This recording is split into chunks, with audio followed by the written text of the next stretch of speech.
when you explained it, I was like, oh, no, I get it. You're right.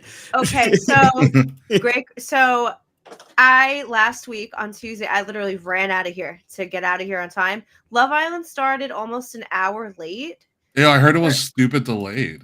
So turns out, so two of the people that are on this season are like huge Trump supporters. Okay. And there's this guy. What's his name's like? I think his name's Austin. He's Okay. he's a weirdo. Really? This is on Love Island. Yeah. Yes. Okay. And then this other girl, Ulisa, and they both love Trump. She got removed day 2 because footage. So she went on a podcast and said the N word a whole bunch. Oh, Lisa? sweet Yeah. Jesus. Wow. Yeah. Yeah. She pretty much said that she was describing people that she dated, I think. Oh. Yeah. Oh boy. So Yelisa, what are you doing? So the internet found it and is all like, "What the fuck? We want this racist off the show." So she got removed. So they had to remove her before they went live? No, she's in the first episode. So I guess because Fiji is like the next day ahead. So Okay. they're filming right now or whatever, but so they're a day ahead of us. So when we're watching it, we're watching the day before's show. Okay. So it's not actually live. So it's like kind of you know what I mean? Like it is, yeah. It's not. Yeah, no, it's live to tape. So it's like it's tape, but then it's streamed live, essentially. Yeah. Yes. So she's on the first episode, and then on Wednesday's episode, like 18 minutes in the episode, they have like a little narrator that does like funny voiceovers, and he just goes, "Ulisa has left the villa," and just glosses over it, and they don't talk about it ever again. She just disappears. The guy she couple up with is all of a sudden single, and like if you're not paying attention, you miss it. So like the whole episode, I low key was like really stoned, and I like wasn't paying attention, and I didn't know. Stoned, okay? I know, shocking, but I didn't notice that. I didn't notice this bitch was gone. Did not notice until at the end. Certain episodes they do what's called a recoupling, where you can choose who you want to be in a couple with, whether it's the person you're currently coupled up with or someone else that you're interested in, like a new bombshell, for example. Mm-hmm. So they were doing a recoupling, and I noticed that there was one less girl, and that one of the guys was single, and I'm like, wait, what the fuck happened? And then she got kicked off the show. You know what? I don't even blame the internet for finding all of that out. I blame whoever's background checking these people. I feel like they were gonna put. So the thing with this season that I'm finding really interesting is there are some more conservative folks on the show. Like we have somebody that's on the show that's Christian, like wouldn't kiss a man for the first like 2 episodes. Oh, Christian conservative. That's a classic Christian conservative. So Very nice. Very nice. I fear they're trying to see what brands of conservatism are gonna be popular on television. They're trying to manufacture controversy, but that's all reality TV. Yeah, dude, they've vetted these people heavily beforehand. They know you're supposed to. Yeah. Well, apparently they missed one, but other than that, they pretty much vet these guys pretty good. I know The Real World when it was in its height. They had crazy background checks, like psyche evals, a whole bunch of stuff. Oh yeah, well, and the producers manipulate the fuck out of these people while they're on TV. Like I'm sure you guys know, like the Love Is Blind controversies. Okay, you.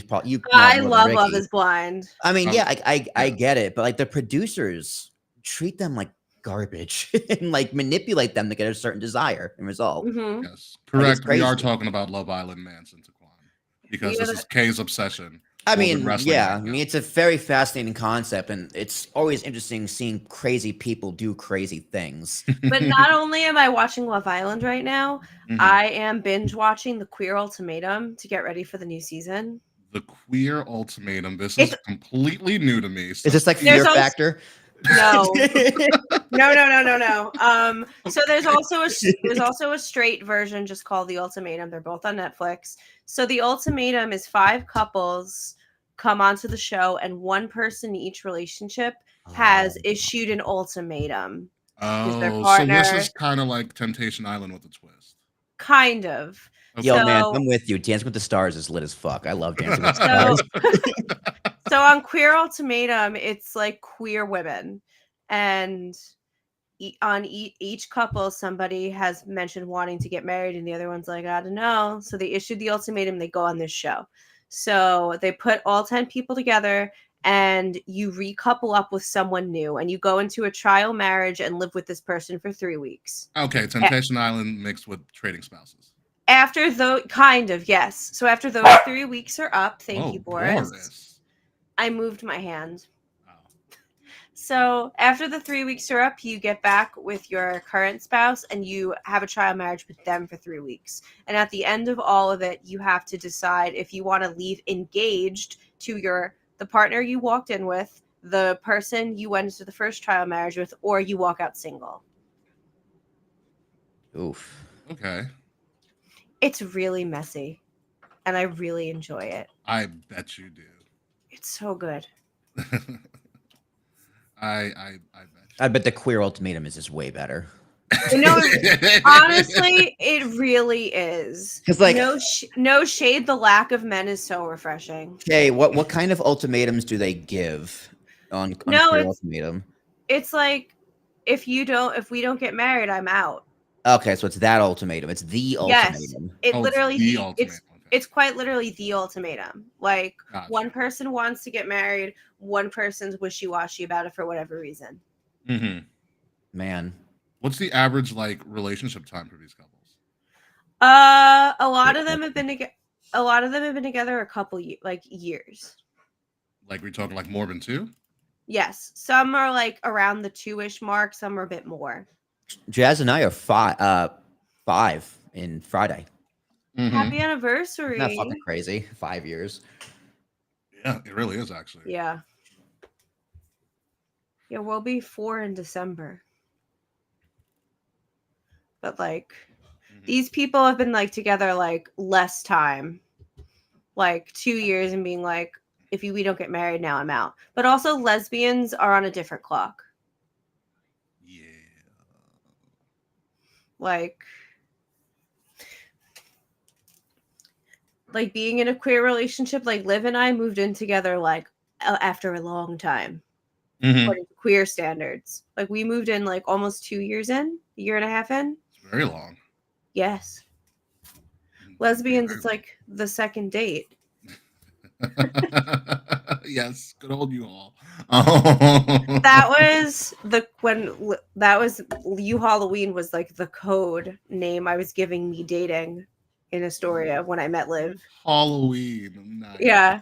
And now here we are getting married on Halloween. Yes, I did, man. I knew it was you Halloween on the walk home from the first date. Wow, Mance is spilling all the tea. Yeah. I mean, when you know, you know. That's true. When you know, you know. I feel that. That's true. It is a level of understanding. I can't tell you when I knew, but I knew.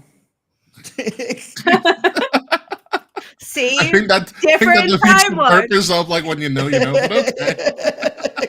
I can't tell you exactly when I knew, but I knew there was a moment where I go, yeah, no, I know. So that moment happens. So when you know, you know. Doesn't mean you're gonna remember it, but when you know, you'll know. They called me and Gus for 20 minutes. Oh, Mance. Oh, okay, I got you. Mance had the inside scoop. Mm-hmm. Hell yeah. Very nice. All right, folks. We have a lot of wrestling to talk about. God, our truth conversation aged like milk. Not as bad as our Mariah May conversation. I was like, oh yeah, so they view an evolution. Yeah. 20 minutes later, once we get the show off, I was like, oh, well, never mind. That's actually really good, Quan. I love that. That's really freaking good. Oh man. All right, yeah. So we have a lot to talk about. So, and Kay has to go watch Love Island. Yeah, no, let's hop into it. Let's go. They'll be really upset at us. So we will be back in just about 3 minutes. Let's have some fun tonight. It's going to be a fun show, I think. Yeah. All right. See you guys in a bit.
Live from the Wrestle Addict Radio HQ, representing Kings of the Rings to the fullest.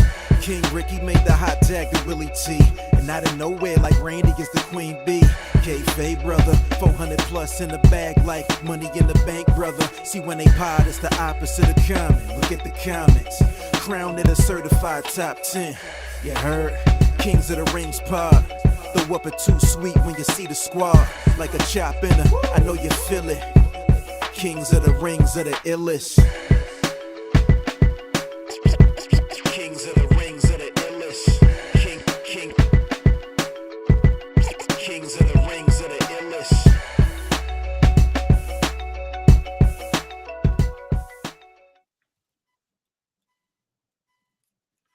All right, and welcome everybody to another episode of Kings of the Rings podcast. I am your host, King Ricky Rose. Episode number 410. I feel like that's a milestone, but not really. Thank you, Boris. Thank you. Boris enjoys that we hit 410.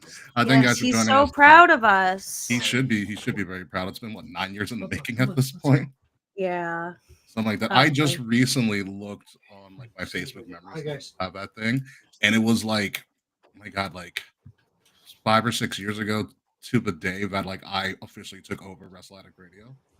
Jeez. Like officially. Jesus. Just kind of wild. That's like more than that's gotta be more than half of we've been around then, half of our existence. For the most part, yeah, I think so. Damn. Which is kind of wild. So thanks, Ant, for all of that. If you guys like what you listen to or see, make sure you like, share, subscribe. Wow. It's a 5-star review. With me, as always, the founder, the proprietor, the one that put me in charge of this after what, 3 years or something like that? Will Tarasak, how are you? God, no, it was more than that. No, it probably was 3-4 years. About 3 years, Like, yeah. Yeah, because I started sophomore year of college, and then that was when I left college, and about a year after that. So, Like that, yeah. yeah, 3 or 4 years. God damn, man, time flies, bro. I checked my internet tonight. It's testing well, so we'll see how we are in 25 minutes. But so far, so good. Fingers So crossed. far, so good. We got this. Okay, I feel like in a week or two we need to have an event session on how much we hate planning for weddings and the costs of everything. Oh my God, dude. Because I am really mad at the city of New Jersey. Let's put it that way. Why? Everything's so fucking expensive. It's so much. Like, it is so much money. And like, we're having a small wedding, and some of the numbers I saw at the beginning of wedding planning gave me gray hair. That's why my hair is so gray now. But That was the courthouse, just nip it in the butt, make it real quick. Yeah, no kidding. That is true. It's becoming such a better option every day. I bet. Well, nothing wrong with a quick little legal wedding. It's all that matters. else? Yeah. Well, yes. Get Legally, yes. Get It is the most. It is the most important part. Yes. Of the wedding. Yeah, of the wedding process. Literally. But I can't believe it's fucking June. It's still Pride, y'all. Mm-hmm. We are still selling shirts, everyone. On we're about to website. Are we talking about our shirts again? Speaking of shirts, let's talk about shirts, folks. Hooray! Yes, because we have V-shirts, Bill. I know we talked about our new merchandise store, but let's show off some new merchandise, I thought. So these are going to be our signature shirts for Wrestle Addict Radio, Young Lions Perspective, Kings of the Rings Podcast, that's us, WrestleMania, and the Brace for Impact Podcast from sizes small to 4XL. 50% off your purchase is still on for now, and if you order if your order is over $75 in total, you will get free shipping. So go to wrestle-addict-radio-shop.4pole.com. That's a real long thing to say. So I'm just going to tell you about the link is in the description, and it's also in all of our social media to go search there and get a bunch of stuff. Again, 50% off your purchase automatically, by the way. And as Kay was so eloquently saying, we do have our Pride 2025 collection where all proceeds go to the Trans Lifeline. So, Kay, do you have anything else to say about that? I do. I'm just waiting for the notes to load. But the Trans Lifeline is the first all transgender lifeline in the U.S. and Canada. Our 100% of the proceeds for our campaign are going to them. Where the fuck are these notes? This is here we go. There you go. Alrighty, got him. There it is. Here we go. Over the last 10 years, Trans Lifeline has answered over 150,000 phone calls from trans people in need of support and resources. If you are looking for support in the United States, their number is 877-565-8860.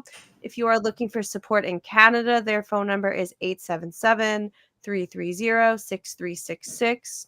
Their hotline operating hours are Monday through Friday from 10 a.m. to 6 p.m. Pacific, 11 a.m. to 7 p.m. Mountain, 12 p.m. to 8 p.m. Central, and 1 p.m. to 9 p.m. Eastern. Please remember that Pride was a riot before it was anything else. Please save trans lives, take care of your community, and please buy a shirt. Yes, please do. I'm probably going to be purchasing one within the next week. I'm going to go big haul on our shop and just get a bunch of stuff.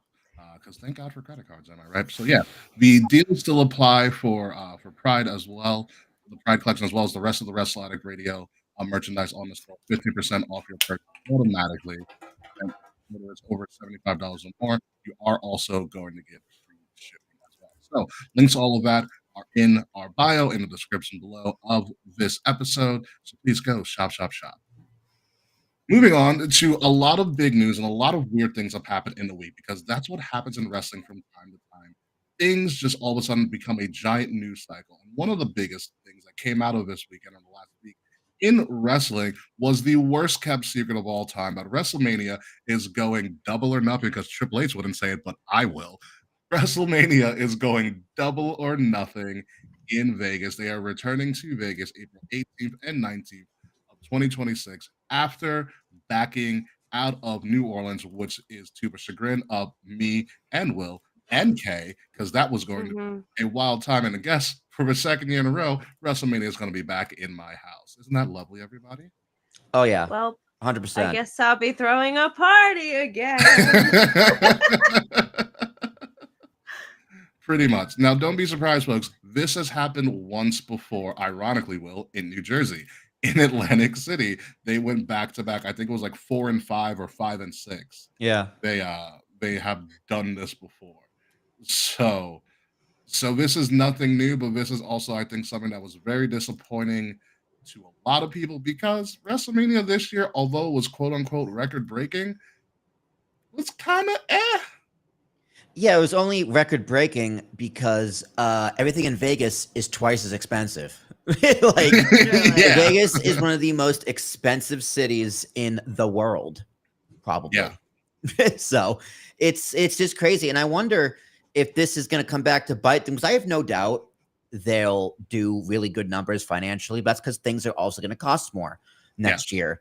But part of the allure in the best part of WrestleMania is you can go to back-to-back years and have a completely different experience.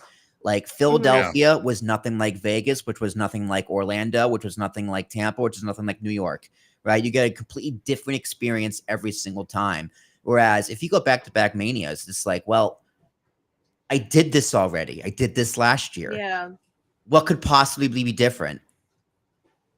And Exactly. do you trust corporate sponsor WWE sponsors everywhere selling out everywhere that they're going to do something different next year, or they're going to do the easy thing because they need all the money and do the exact same thing all over again? Yeah. Do we have any actual? Is there any credence to the rumor that I read that TKO is like in debt? They apparently owe $3 billion. It's bad.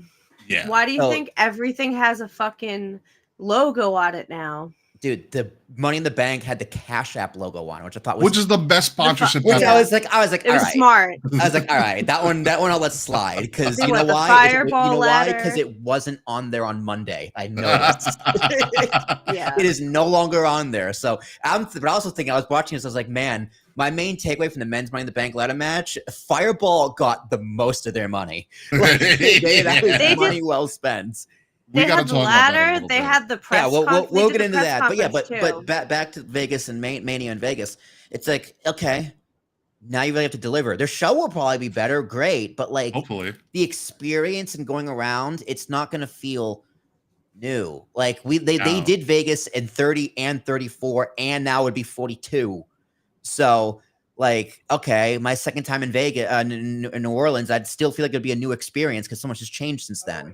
Mhm. Yeah.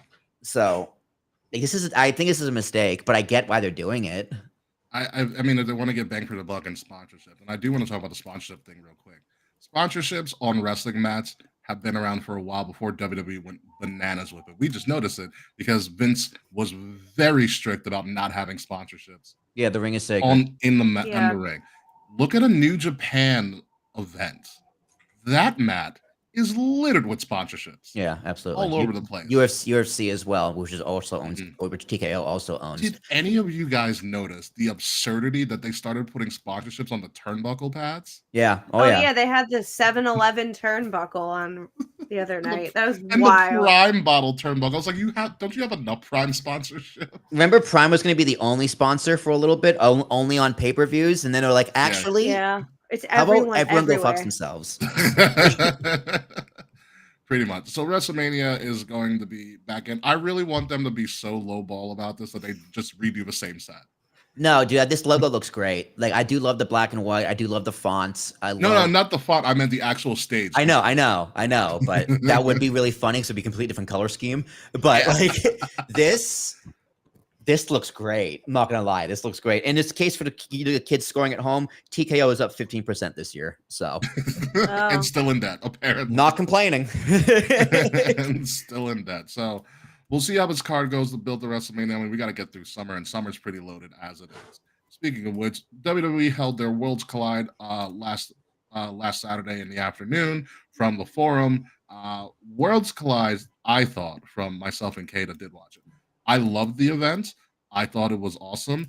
The main event between Vikingo and Oh Chad my Gable god, was unbelievable. match of the weekend. It's a Holy match of the year shit. candidate. Yeah. Yeah, incredible. I know you didn't watch Worlds Collide, Will, just yet, but you definitely should. There's no reason Chad Gable as El Grande Americano should have been in the Money in the Bank ladder match after the match he had Okay. earlier that day. Oh, I believe that. I believe that because Triple H said it was really great after saying he didn't finish watching it yet. Not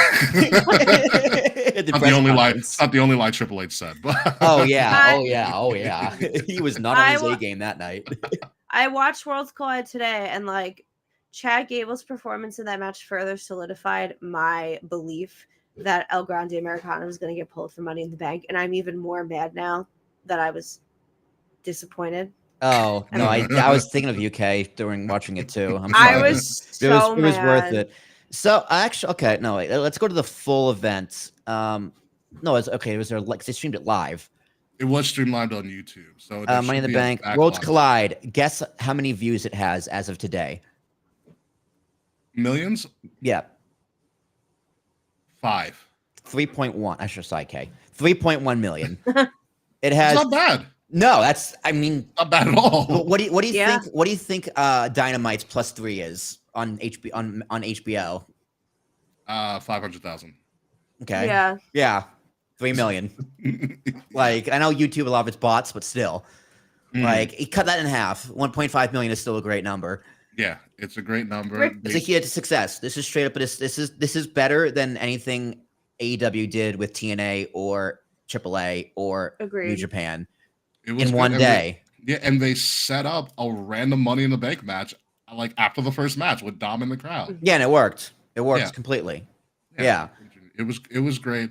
I loved it. The breakout star outside of Viking, we knew Viking was going to do well, but the person that got the internet just talking is this man right here. Meet Mr. Iguana, the breakout star of the weekend. I'm glad to see Dave's doing well. So, Will, he's in the first match. He's in the first trios match. I love it. Okay. I love it. After, because they do a whole segment with Rey Mysterio, and Rey Mysterio gives a whole little speech and stuff. And if you actually notice it, when Rey Mysterio does a speech, he never touches the AAA logo while he's speaking in the middle of the ring. He never touches the AAA or WWE logo. He walks around both logos. He never puts his foot on them. Interesting. It was very, very interesting. I wonder why. It's a respect thing, yeah. But I found that really interesting. But after all of the pomp and circumstance, like Shawn Michaels was there for no reason. But after all of the pomp and circumstance, NXT baby, the first thing you see is this man crawling out of the entranceway on all fours with a stuffed pet iguana in his mouth. Honestly, relatable. I'm being propped up by a stuffed animal right now. Yeah. He then, once he finally gets to the ring, he hacky sacks the stuffed animal off the ground perfectly onto his shoulder. Like, this man is absolutely brilliant. He keeps on sticking out his tongue like an iguana the entire match. Lindsay Dorado was on the other team because there goes Will. He comes back. I will. Here he is back again. So he still might even not. 20 minutes right on cue. Wow, that was pretty good, actually. That was pretty good. Throughout the entire match, he used the iguana as a prop, and so did the rest of the wrestlers.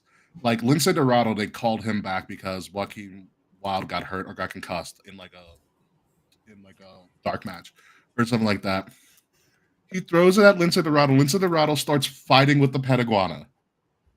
He like kicks it, gives an elbow drop. Did you see him give the iguana a Spanish fly? Yes. Oh my! I need to send you a TikTok. There's a TikTok of that whole sequence being like your favorite horror story looks like, and it's set to that song Joyride. That's always set to sad shit on TikTok. Mr.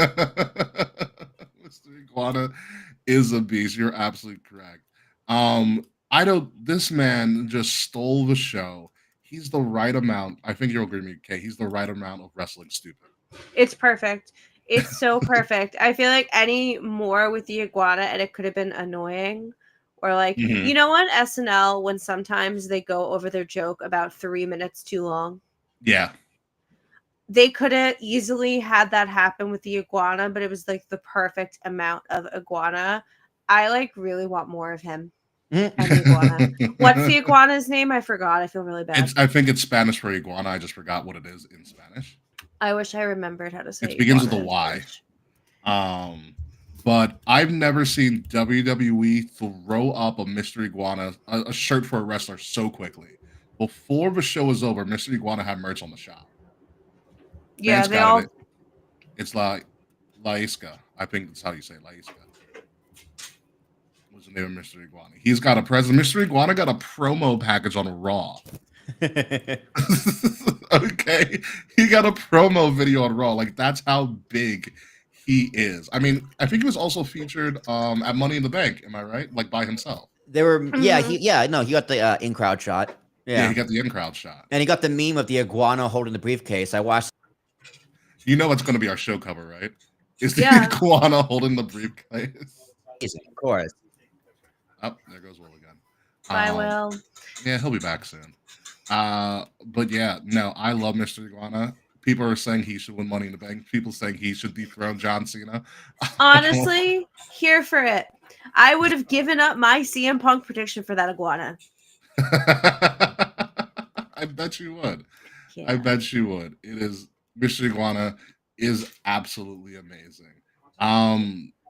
He'll probably be re-seen again at Triple Mania. We did a great time on Worlds Collide talking about Triple Mania and the history of AAA and what it means and everything. So it's listen, like Will said. Hi, Will. He's back in 2 seconds. Like Will had previously said. Oh, or he's gone. Yeah, he's not there. Like Will had previously said. This was a success by and large, especially with the numbers on YouTube, 3.1 million views. And then replayability, who knows how much that view is going to jump up to. And it's all going to be because Mr. Iguana is going to be doing numbers now. I almost bought a Mr. Iguana shirt. I thought about it. I thought about it too. But you can tell it was a rush job if you saw the shirt. You know, they can do. Let me look at it again. I don't remember the shirt at all, which probably shows me I shouldn't buy the shirt. Yeah, it was a rush job. I'll tell you that right now. But otherwise, I think it was good. As Kay, you're looking up a shirt, and we're waiting for Will to get back. Let's talk. Wait. This is just a quick sideberg about the WWE shop. I didn't realize, number one, that JD McDonough is referred to as the Iron Lung, but also he's not.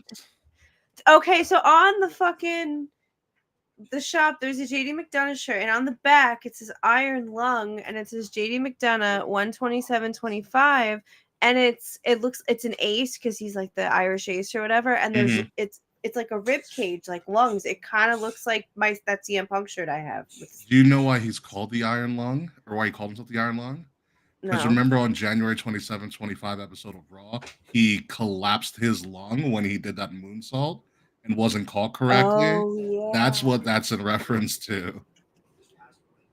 So I that is forgot why about that. Jaded. That's why that is there. Looks like just the me and you show for right now until we'll return. All right. So Sounds let's good talk to me. about Money in the Bank and talk about everything that happened in Fretzelmania. I don't know. I didn't really take Spanish in high school, so it could be I just slang. All right. We'll know. I can find out. I did take Spanish in high school, but I was Mhm. straight edge in high school. So Yeah, let's that's see. true. That's true. Well, yeah, let's get back into Money in the Bank and everything like that. Overall, I thought it was a really solid show, and it was going at the pace I thought it was going to go. And then the main event happened. Which my only gripe was like, well, how come the Money in the Bank matches don't bookend the show? Because I think this is the second year in a row that there was a multi-person match to end the show. So I thought it was really interesting. But what they did at the end, I thought was really good. I thought Money in the Bank was solid. I think the men's match for the first time in a long time was much better than the women's match. The women's match had their moments, but I feel like it was kind of going through the motions. Yeah, I wanted more from the women's match, Mm-hmm. but I low key need to rewatch the men's match Yeah. because I don't know. I didn't pay attention nearly as much. Understandable. I mean, the women's match had their moments. You had Stephanie Vicaire, who's done like 3 matches in 48 hours, Yeah. going wild. Devil's She Kiss looks on the great in ladder. all of them. I That know. was fucking crazy. Devil's Kiss, which the one at Worlds Collide with her and Lola Vice, or the one at freaking Money. Both of them. But I mean, the Devil's Kiss on the ladder is fucking crazy. Yeah, it was a very, very interesting moment. Dominic and Octagon Jr. apparently was doing an impromptu match where Octagon Jr. looked freaking fantastic. I low key missed that match because I went outside quickly to smoke, and I guess that match ended so quickly that I came back inside and it was already over. It did really well. So let's talk about some of the things that also happened that we're going to get to. Speaking of the women's match, we have the most obvious person to win Money in the Bank and the first African American woman to hold the Money in the Bank briefcase.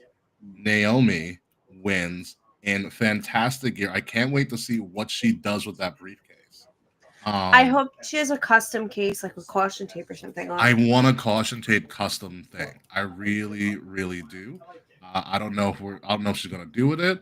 But I mean, Biggie praised the hell out of her on the post show, which is really good. The visual of her with the anger on her face, and where was back? The visual of her with the anger on her face, and the briefcase right next to her was a perfect shot when she won. The most deserving winner by far.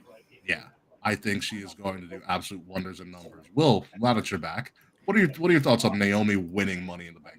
Oh, it was amazing. Yeah, I thought this match told a much better story compared to the men's. The men's was a spot fest, which was great, but this match was a lot more cohesive in how everyone worked together. And Naomi was just the perfect person to win this because there were so many options. So see, Cash App, great. No, it was good. I mean, she's telling the best story. Her as a heel she's getting so much better at it. Oh yeah, like she's just improving every week as it, and she's really like sold into it. And her is just this vengeful person, never knowing when she's going to strike. She's going to do great. I think she'll hold the briefcase longer than men's Money in the Bank, who, for the second time in his career, is the cackling behemoth himself, Seth freaking Rollins. I mean, I told you LA Knight was there to take the final bump. That's also the thing. What do you do with LA Knight now? Release him. He probably leaves. Oh no! He's been in 3 straight Money in the Bank ladder matches, and he's lost all 3. Yeah, that's so sad. Each one of him winning was less and less believable. Yeah, it pretty much was. Like Will said, the Money in the Bank ladder match was just absolute chaos. Yeah. Like when I think who was it? someone gave a, I might have been Ellie Knight or something, like the final sequence where like a Grande Americano climbed the ladder into the ring to climb a ladder to get on the big That ladder was so cool. to then get thrown off the ladder and barely miss Yeah. the outside of the ring. I mean, that was great too because you could see Seth holding the ladder for him and steering it back and steering Yeah. it over. Yeah. So yeah, no, that whole sequence was insane. I think I was like, "Good lord," and Michael Cole was like, "Good lord." Yeah. It was a crazy thing. Seth winning was, I guess, the easiest and obvious choice. It was the only choice. Yeah, there's never really much you can do with this. Now it's a matter of when is Seth going to strike. I don't think he waits too long for this because I think there's something weird, but I don't know what it is yet.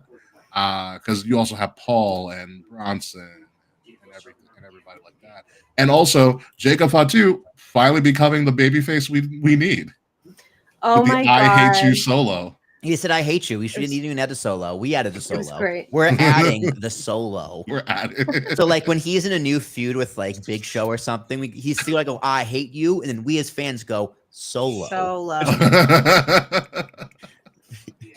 Yeah, it was an absolutely wild time. Seth winning, not surprising. But what is very surprising is this next moment here. The Truth has set himself free. During the main event of Money in the Bank in the tag match, John Cena was going for his patented 8th move of doom, which is the championship to the face. That's the 8th move. 7th move is Kick in the the kick in the balls. nuts. Yep. The 5th move is that dumb punch he did for a while. That's a Or sixth move. sixth move is the dumb punch. Is like whatever. It was like the lightning fist or something. Yeah. Yeah, so Yeah. he went for the 8th move, and then someone in all black in a hoodie just attacked John from the crowd. And I was on a chat with Sir Charles, and I was like, and once I saw his like hoodie ride up, and I saw like the dark skin, I said, "Wait a minute!" Yeah, like I was like, "Oh fuck!" They brought him back.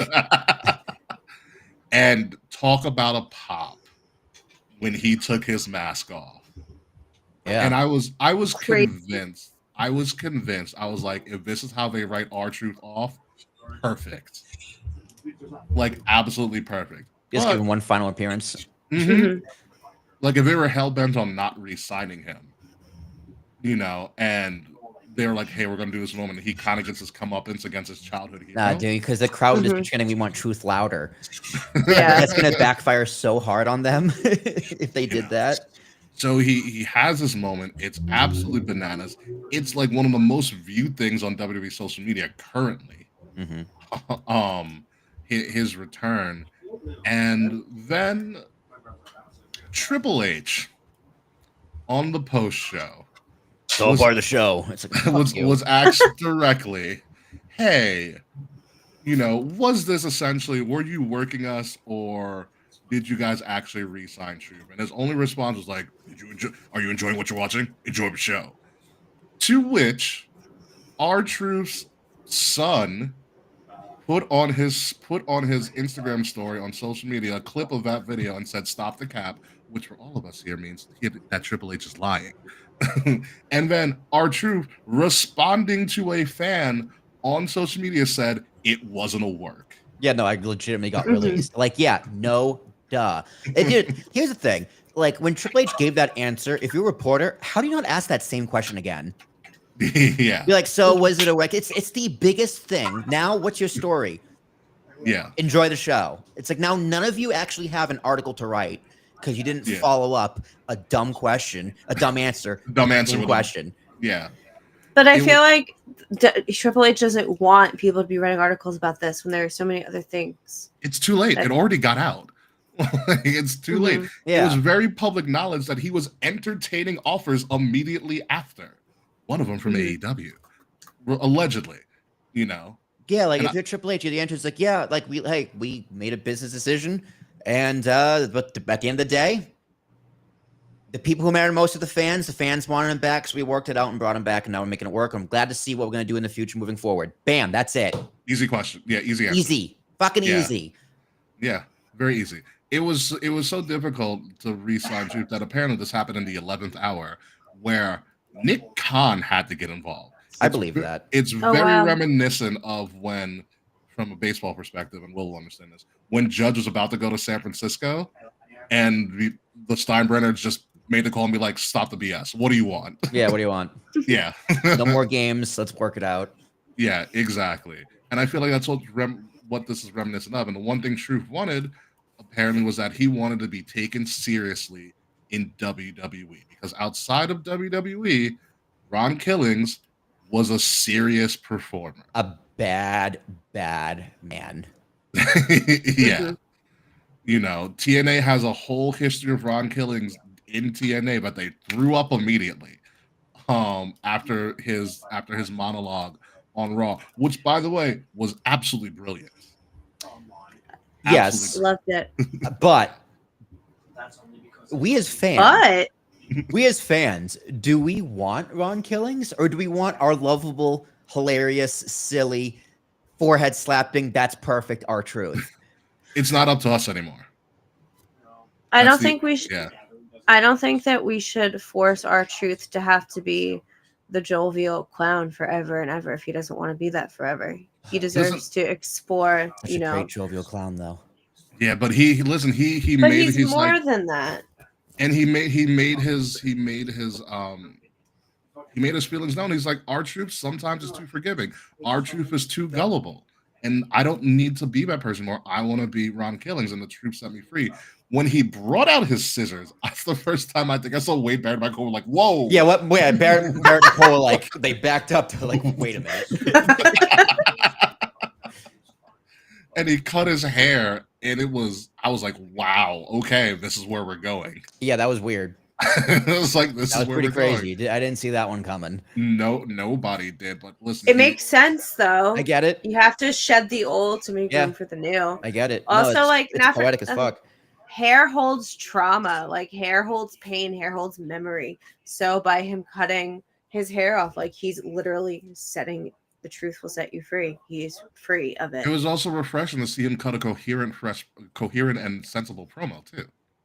Mm-hmm. Like I loved everything about it. I'm interested to see where this goes, what he does with it.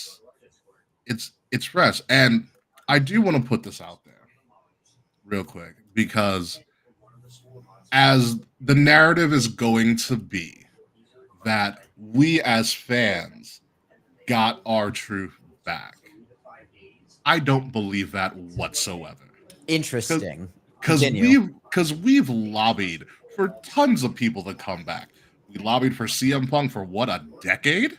10 years. And they never. What I think happened, because the IWC and wrestling fans bitching about somebody being released is something that happens about 3 or 4 times a year, no matter who it is. And man, no one was cheering "Bring back Braun Strowman." All right, and then Exactly. they gave him his flowers online, and then He's still it. technically with the company. Amazing. He's still got to do Wait, that what? reality. He's got to do the reality TV show. Oh, Oh, I forgot about that. Yeah. So anyway, Yeah. we can continue. So okay, yeah. What No, I I'm hearing think- you out. I'm hearing you now. Yeah, what I think occurred was not the backlash from the fans, but it was from the wrestlers in the locker room. Yeah. There are people being released all the time, but the collective Saturday and the collective, all the tributes to Truth from heels, faces, everybody in between, wrestlers in AEW, Goldust or Dustin Rhodes, for one of them, really, I think, changed the course of what was going to happen. Where they were like, we might have a problem if we do not re-sign Truth. Right. And I think that's where Nick Khan got involved. Well, I think that's what Triple H put pressure on everyone else. Like, guys, I told you. 'Cause you can clearly tell when watching this product when Triple H has power and when he has absolutely no say in fucking anything. Yeah. And like advertisements, I think Triple H has no say, but I think he doesn't really care. He just gets the business behind it. R-Truth, I could see him not wanting to cut R-Truth because you could see this coming. And then he gets cut, back out from the wrestlers. Because John Cena, the story came out that John Cena requested to work with Truth because he knew his Truth was going to get released.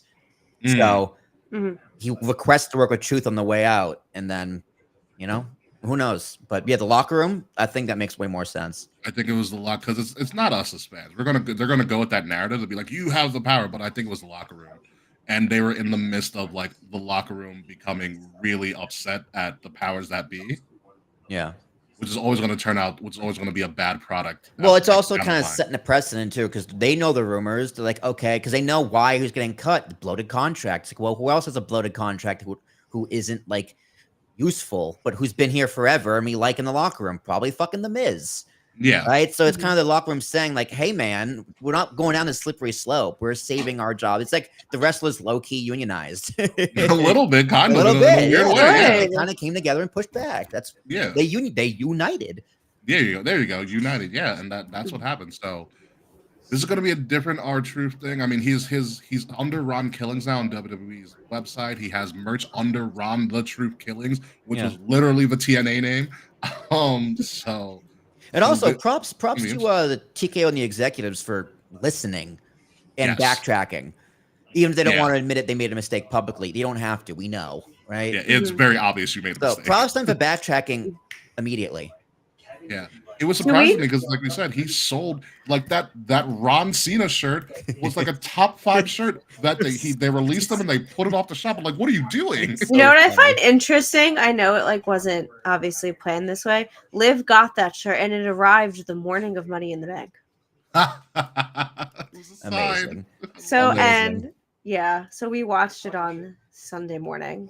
Yeah, overall, Money in the Bank, excellent at the end, obviously, with the return of Truth and the re-signing her up around the world. 7 days. 7 days they brought him back. It's the shortest return in WWE history. Correct. Yeah.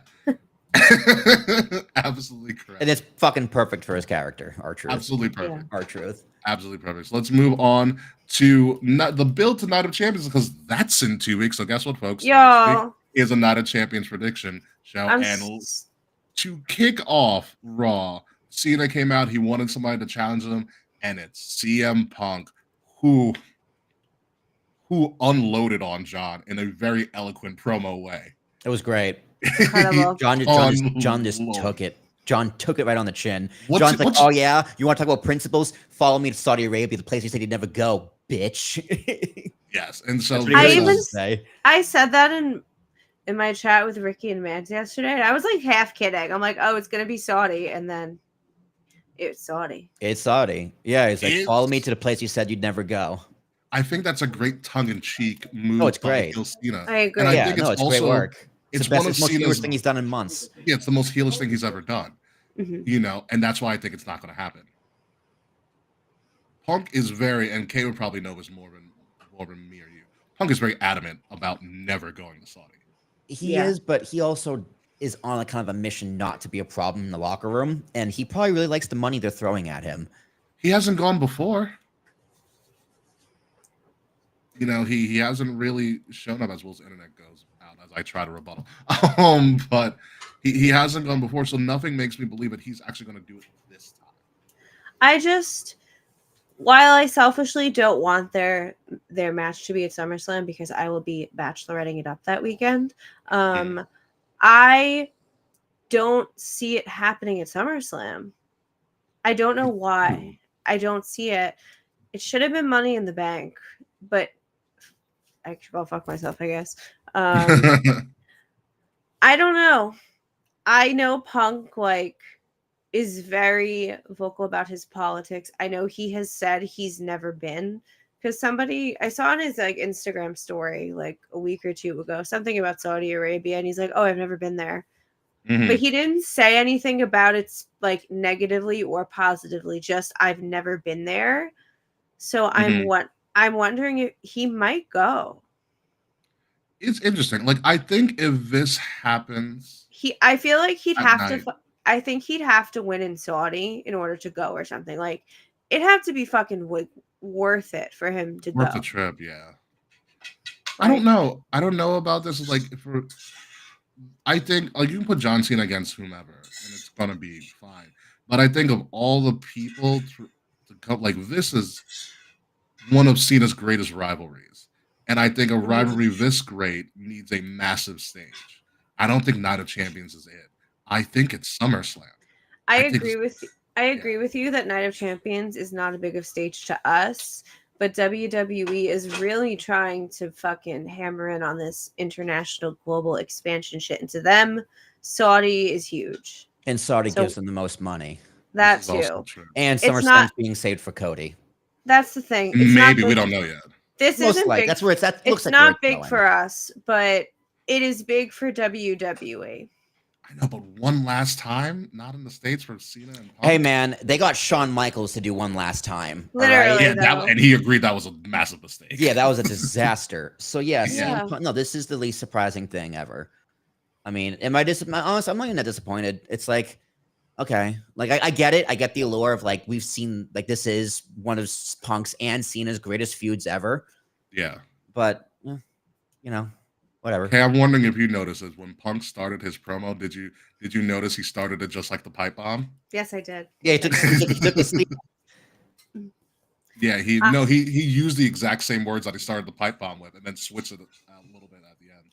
Once again, it's so crazy seeing face CM Punk and heel John Cena. Just like the same thing we were saying with Randy. It's so crazy seeing Randy being the face in the situation.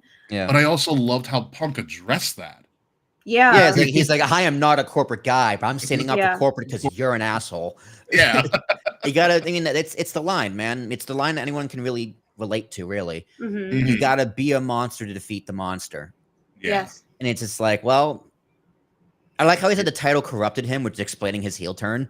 It's Yeah. like, well, yeah, that happened every single time, actually. World Heavyweight title, and then it became Straight Edge Society. Yeah. After that, it was Mhm. Punk World Championship made him a heel. The W Championship made him a heel. Even So- in AEW, made him a heel in real life. Mhm. Yeah. So it all like, yeah, I think that's the most smart thing CM Punk's ever said. And it's the most self-aware thing CM Punk has ever. It's the closest you're gonna get to an apology from CM Punk for anything. Yeah. What I loved about what he said to John, he was like, I'm gonna have this conversation with you, and I'm ready to use my fist if I have to. Yeah. Get to make my point. I was like, Jesus. I was like, okay, we're gonna have fun now. Oh, and he called them the Yankees again, which they're up 2-0, by the way. Thank you. I was wondering how the score was. Yeah. Yeah, it was a great promo. I was like, oh my God, one more time. If this is legitimately gonna happen, I still have a theory about Punk's gonna get taken out by Seth. Before, and then like R-Truth or Ron Killings will show up and face Cena for the world title. A little running back because I think it's set up for that now. Yeah. Do we But who know knows? how long Ron Killings is with WWE now?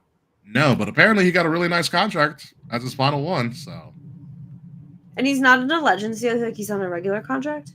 this is a performing contract. It's not a I legend deal. see. I see. This is a performing contract. So if anything, I can say that I'm very happy that I at least got to see Cena and Punk in person once before they both retired. So thank God for Rock. Yeah. Yeah. No, that is, yeah.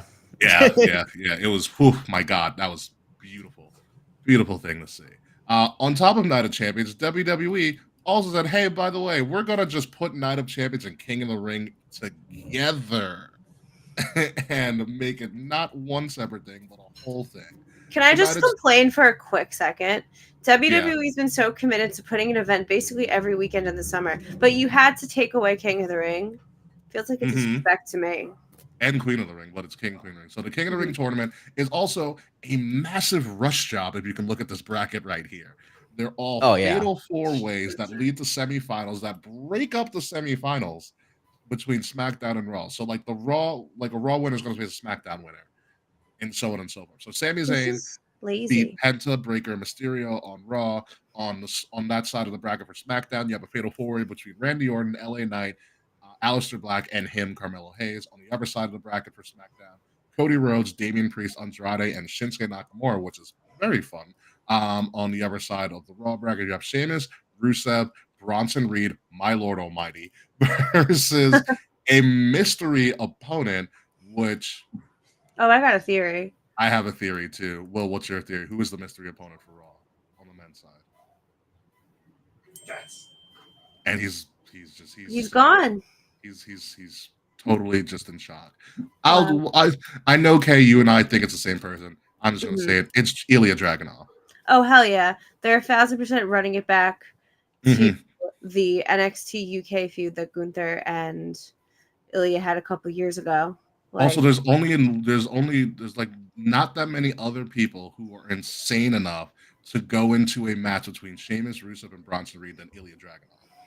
and he could hold his own with all of them. Like, It's the scary part about it too. he's smaller than all of them, but like, boy can come and go. Mm-hmm. It's the safest bet Yeah. for sure. Who do you Yeah, think it is, Will? I was gonna say Ron Killings, to be honest. But the problem Honestly. is I can't see him beating either of these people. So yeah, you need someone who's just gonna kick ass and can take an ass beating, and Ilya Dragunov is that guy. Yeah. What What's going on? about Wrestle. Mr. Iguana? Mr. I think that'd be too much. I think Pete Dunne would also be pretty cool. Where's Pete Dunne been? He just had a baby. Oh, so he's off. That would explain. Congratulations to him. Congratulations to Mr. Dune. What's going on, Wrestle Free? We're not accepting people on the stream right now, but you can definitely be in the chat. So, you are a WWE fan. That's why we are here. We're WWE fans. We're friends of all of wrestling, actually. But you're welcome to stay with us, Wrestle Free. So the King of the Ring tournament is going to break down. Sami Zayn is interesting. Remember, the King and Queen of the Ring tournament winners will also, if you win, you get a guaranteed World Championship title match At at SummerSlam. SummerSlam. Yeah. So I'm glad they put that stipulation in because tournaments need things. Oh, like I said, Cody's winning. Told you. I don't know. It depends. I don't know. Cody winning is the most unnecessary thing WWE could possibly do. It is kind of weird to see him in the tournament, but whatever. I get it. What if it's Cody versus Sammy? Oh, that would eat. That would be a lot of fun. Yeah. Yeah, Cody versus Sammy in the final. Because I think the semis and finals are going to be done at Night of Champions. So 2 matches in a night, I think. I don't recall. Although no, never mind. I take that back. So we'll see. Also on the other side of the bracket, we have the Queen of the, or on the other side of the bracket, the upper bracket, the Queen of the Ring tournament began last night with Perez beating Liv Morgan, Kairi Sane, and Rhea Ripley. Dude, that match slapped. Crazy. That match was incredible. It was a great match. Yeah. Like, I think out of everything going on in WWE, the women's division is by far the most interesting. Oh yeah, they're very fun. I agree. I'm like more interested in the women most of the time than I am the men. Minus like Punk and Alistair. Like John Cena's heel feud is kind of a flop. It's not terrible, but it's not like wowing me either. Jay and Gunther, okay, fuck me. Right? Seth Stable, also a little lukewarm. It's like, well, what are you guys doing? Okay, you got Money in the Bank, but who are you going after? Like, what are you doing? The women, top to bottom, it's just like, oh fuck. Yeah, okay. Everything is interesing. Everything's pretty good. It's good Roxanne booking. Perez Good already and it's like different types of interesting, like secret. What are they? The Secret Service. Yeah, Secret Service. Secret Service. Super funny. Like yeah, it's balanced. The women can wrestle. Like there's so much. The women's division is incredibly balanced right now, and it's even. So yeah, building into Evolution, it's going to be a very. I feel like Will's very excited for Evolution. I think that's what we're going to go with right there. Will loves women so much that he got off the screen. Yes. In respect for women, Will has left. Happy Pride. And also on in the bracket on SmackDown, Fatal 4-Way, Jade Cargill, Michin, Mia Yim, Piper Niven, Nia Jax. That's actually a fantastic match there. That's a really good match. Other side of the bracket for SmackDown, Charlotte Flair, Alexa Bliss, Chelsea Green, Candice LeRae finally getting TV time. And on the bottom right of the bracket, as you see here, Asuka's returning. Which is surprise, Asuka's coming back versus Stephanie McCare, which put those two in a singles match. Oh my god, that's Murphy. Fire. Stephanie McCare. Wow. Love yeah, welcome to the show, Will. Welcome to Stephanie McCare. Dude, no kidding. That spot in the ladder made me feel things. wait till you watch Worlds Collide. I saw the clip. It was like 2 of them doing it, right? That's Little Vice, yeah. Yeah, it was great. You just make a GIF out of it and just stare at it for hours. There is a GIF of it. Perfect. Yeah. I love wrestling. I love the internet. Yes, they did just spoil Asuka's return, but we knew she was going to come back at some point. So I have no clue who wins this, where this goes for the Queen of the Ring tournament, because there's so many interesting people. I could do it. You could give it. You can pull Charlotte Flair to do this yet again. No, please don't. Stephanie Vaquer can also get a run at this. Jade is. Chelsea Green can go on a redemption arc. Alexa Bliss can go on a redemption. I think Chelsea Green is the perfect person to choose, to be I honest. agree. But I as don't. Queen of the Ring, yes, She is the one who would run furthest with the gimmick. yes, absolutely. But I don't see them. Like, who does she beat? Well, who does she challenge? That's what I mean. Who does she challenge? Probably Roxanne. Well, no. Who's she? Who's On the other world side champion? here. Oh, No, who's I'm she talking challenge? about, Champion? What She's on champion? SmackDown. I don't Or know in if they're Tiffany gonna. Stratton? I thought you could pick. I don't know if you can pick or not. I'm not exactly sure. No, you can pick because Gunther chose Priest last year Yeah. instead of Cody. So, yeah. So I think that. So it's either if Chelsea Green's wins, she would have to choose between either Tiffany or who's on EO. Raw? EO. Yeah.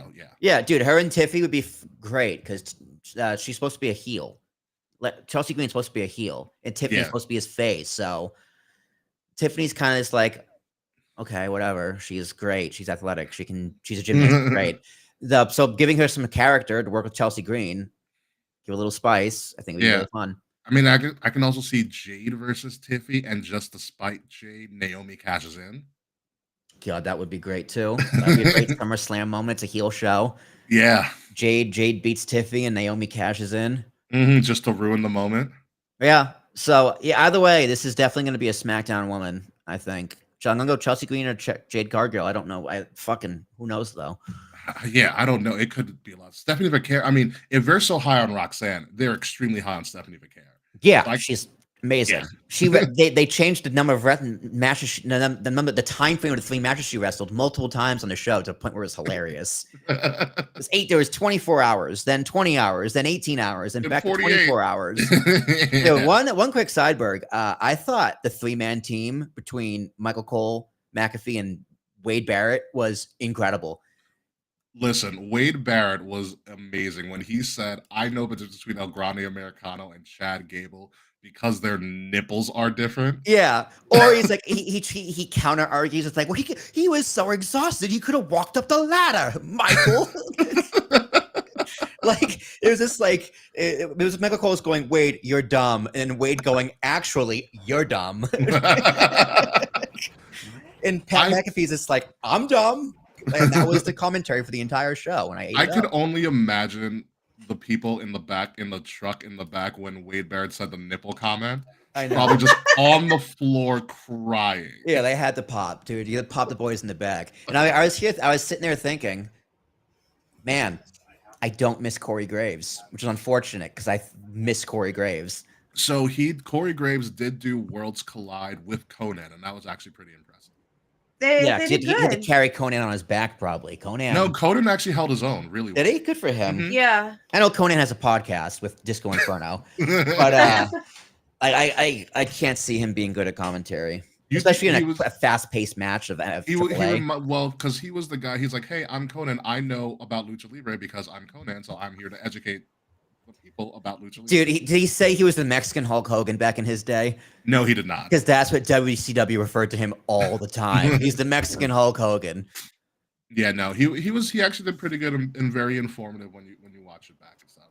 So King of the Ring, Queen of the Ring is going to be going on at Night of Champions. We're going to predict that a little bit more in a couple of weeks. And oh yeah, by the way, Nikki Bella's back, everybody. Hell yeah.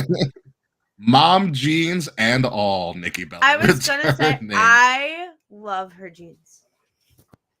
The only thing I wanted from Raw, and unfortunately they're probably never going to do it. I wanted when John Cena was like, "Give me a real opponent, real challenger." I wanted Nikki's music to hit.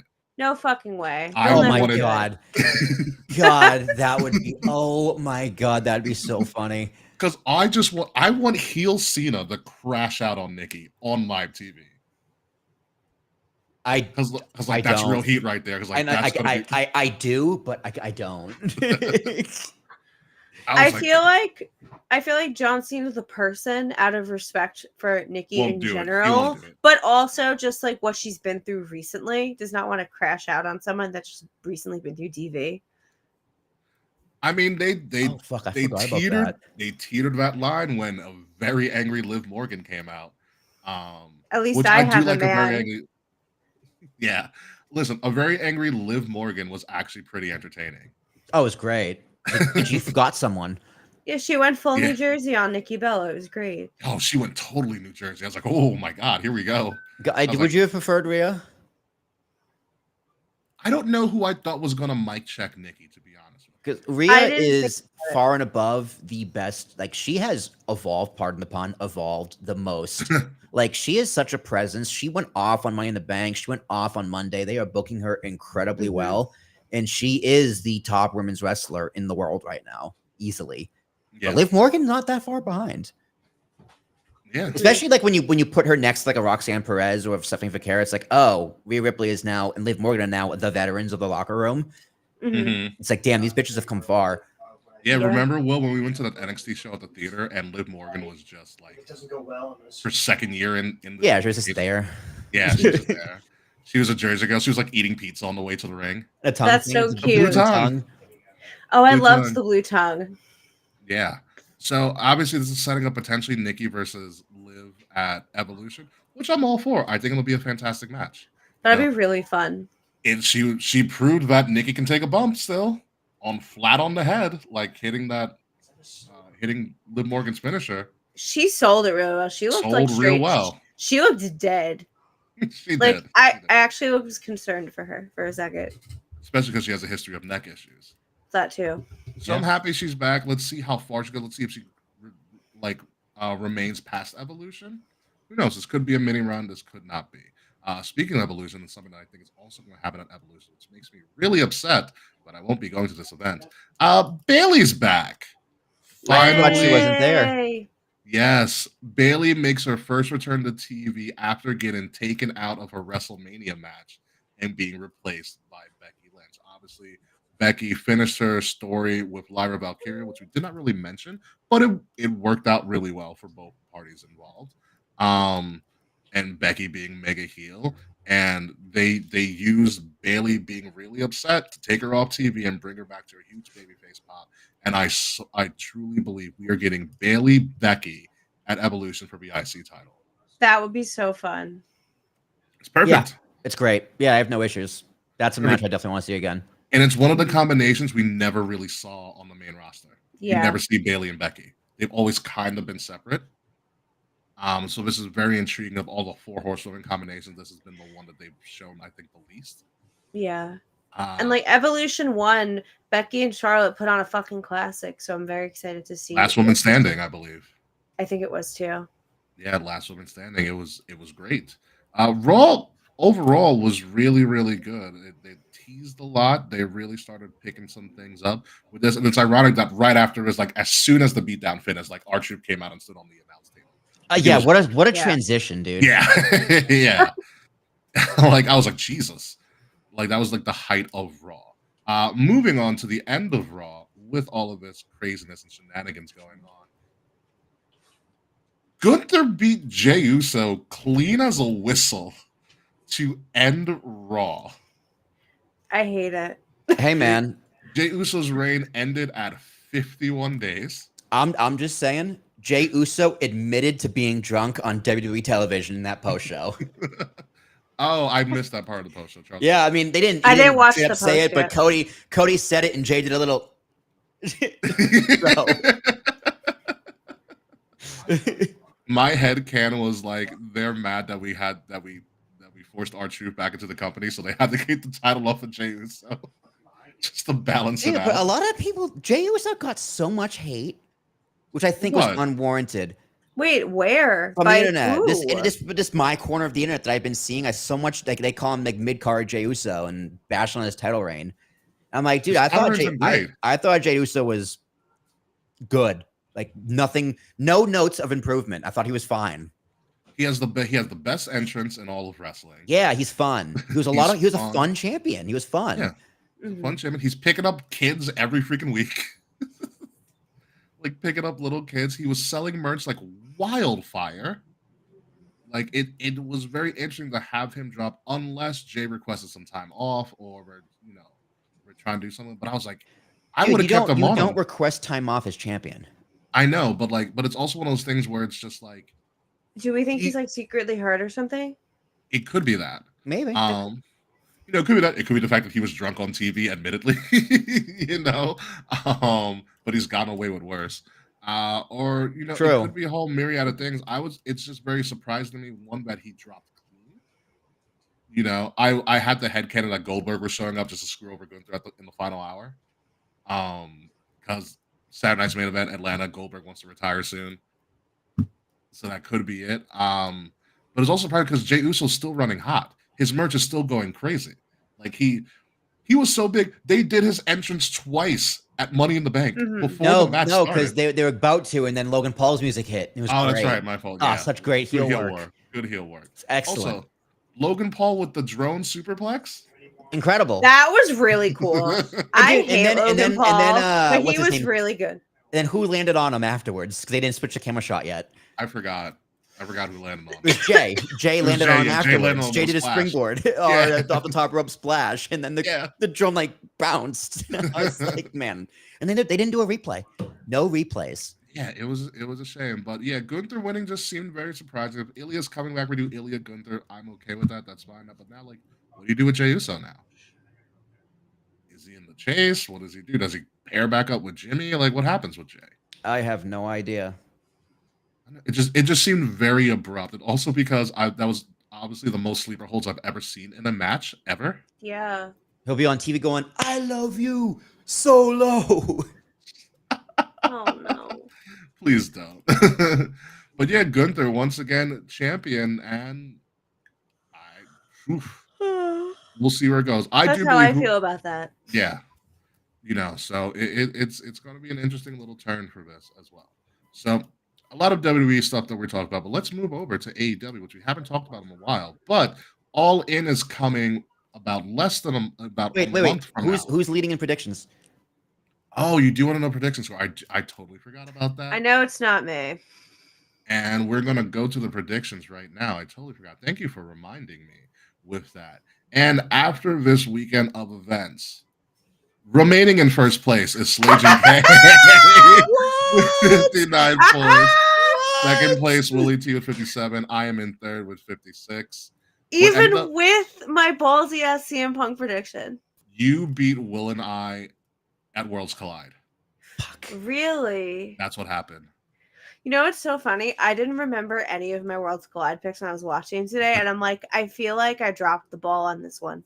You beat us in Worlds Collide. So what happened? So remember when I was saying, like, one WWE team is going to win a trios match, and one AAA team is going to win a trios match? We got them reversed. I see. Yeah, we picked the wrong ones.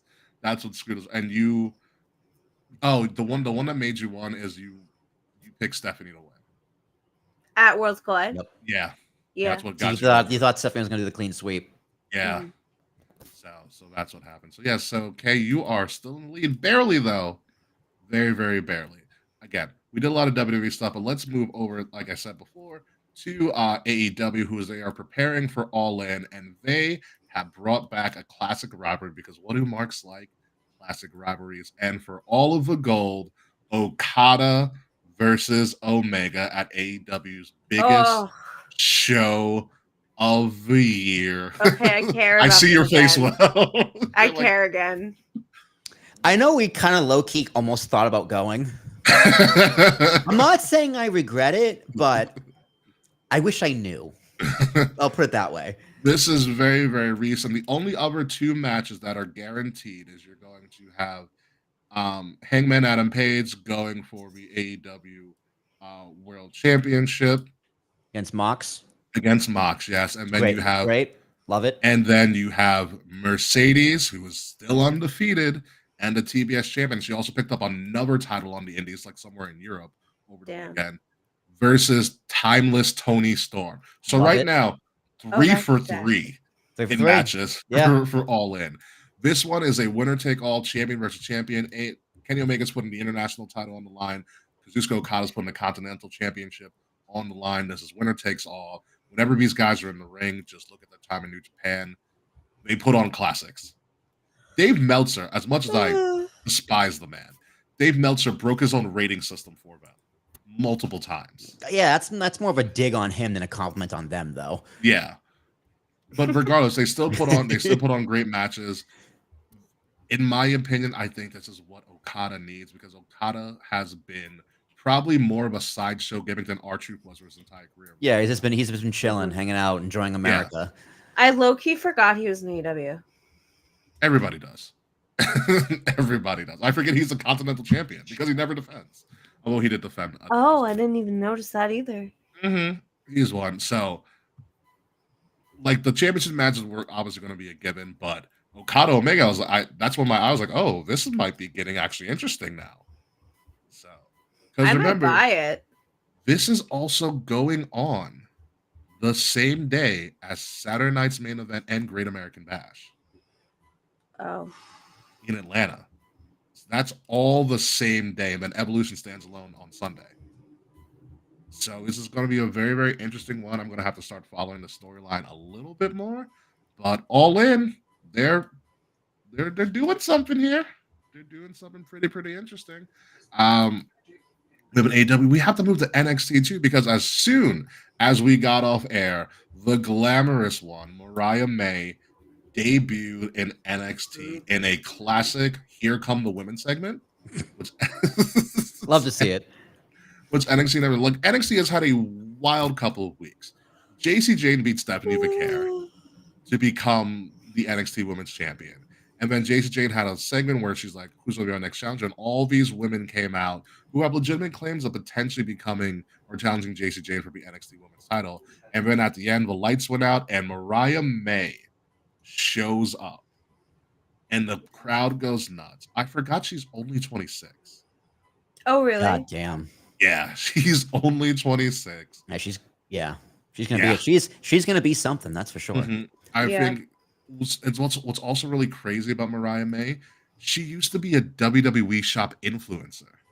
I saw that on TikTok actually. Yeah, she used to be a WWE like shop 2019. She was like promoting 2019. She was stuff. 2019. She was promoting merch for WWE.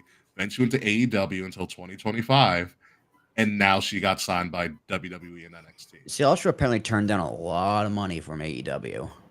I've heard that too, but I think it's also because she has been very adamant ever since she started, but she's always wanted to go to WWE. Yeah, she wants to be in WWE. Yeah, the dream's bigger than the money. And she's like, Yeah. I'm good enough, I'll make more. Exactly. Yeah. It's also one of those things that's something that AEW is going to have to deal with until they become more established. They're going to get there because all these people that they're growing up and recruiting that they got really young and probably for really cheap, AEW was never a dream for them. No, but I don't think it's ever going to be, and I don't necessarily think they should strive for that because that's impossible.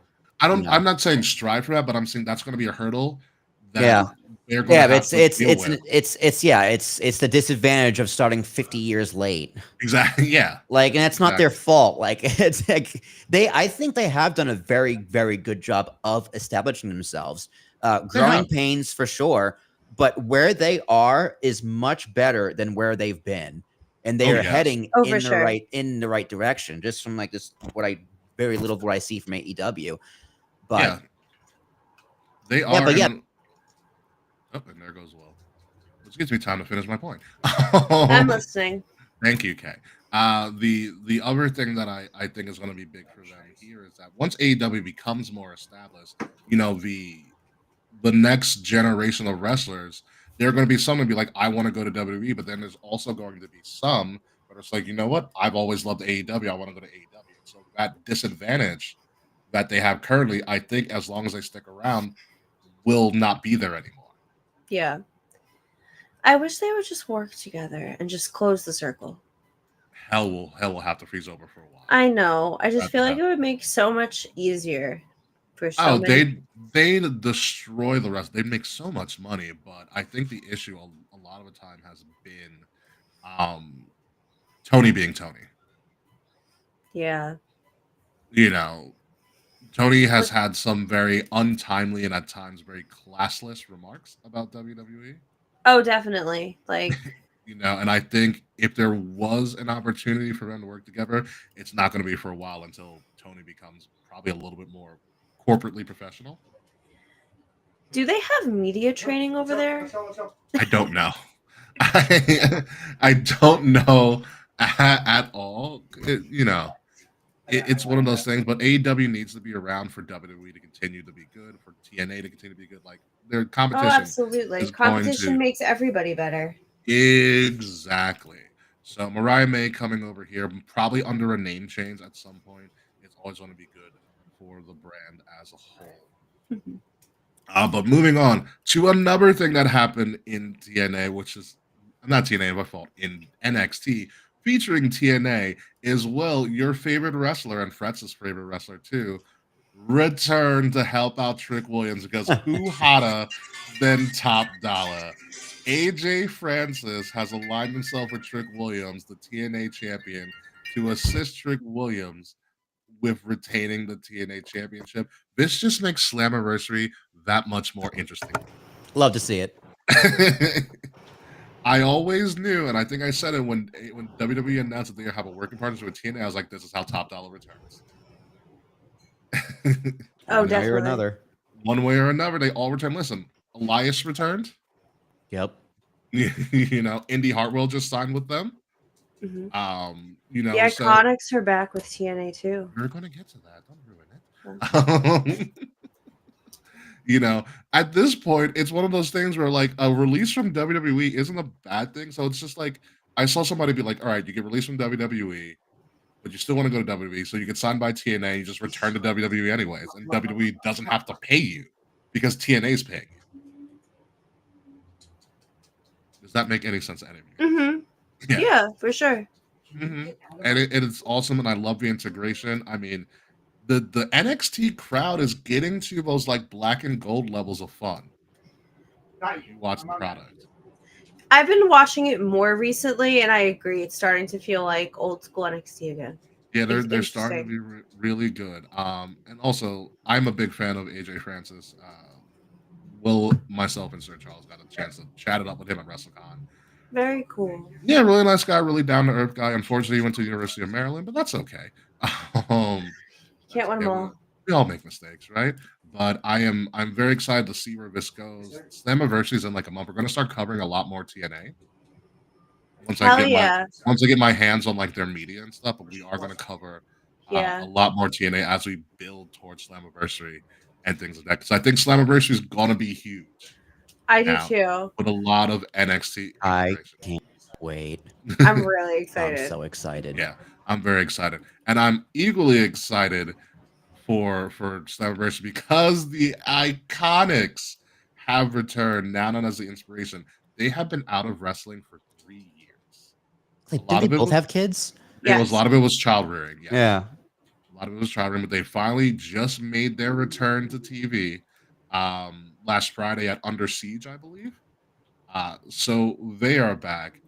If you guys don't know about the Iconics on the Inspiration, by the way, they both look stunning. If you find the video, Will, of their like return and their walkout, Oh, they both look stunning. beautiful. I believe it. Absolutely stunning. It's kind of a weird travesty that they got released when they did, but because Billy Kay in particular, hysterical. Dude, these two need to be the secret Hervis. Like, that's problem number one. Chelsea Green with those two as the secret Hervis. Hysterical. Holy shit. I think I mentioned this. I was like, yeah, they brought back the Iconics to be like the lackers to Chelsea Green. I'd be on the floor crying, laughing like every week. It would be one of the most annoying things ever, but it would be all for the right reasons. Yeah. Like, do you remember when the New Day used to just mess with Kayla Braxton? Yes. It was on precisely. that levels of ridiculousness all the time. All the time. But congratulations to the Iconics, the Inspiration coming back. I can't wait to see what they do. And I also wouldn't be surprised if they show up on NXT. Oh, definitely. Sometime in the near future. They'll that 1,000,000% be back. Of anybody who's going to appreciate them just making a pop-up return, it would be the NXT crowd. Who's Billy Kay married to? Someone who's not a known Not wrestling related. Okay. Yeah, Peyton Royce is married to Sean Spears. Sean Spears. Yep. Lucky. But yeah, I think Billy Kay.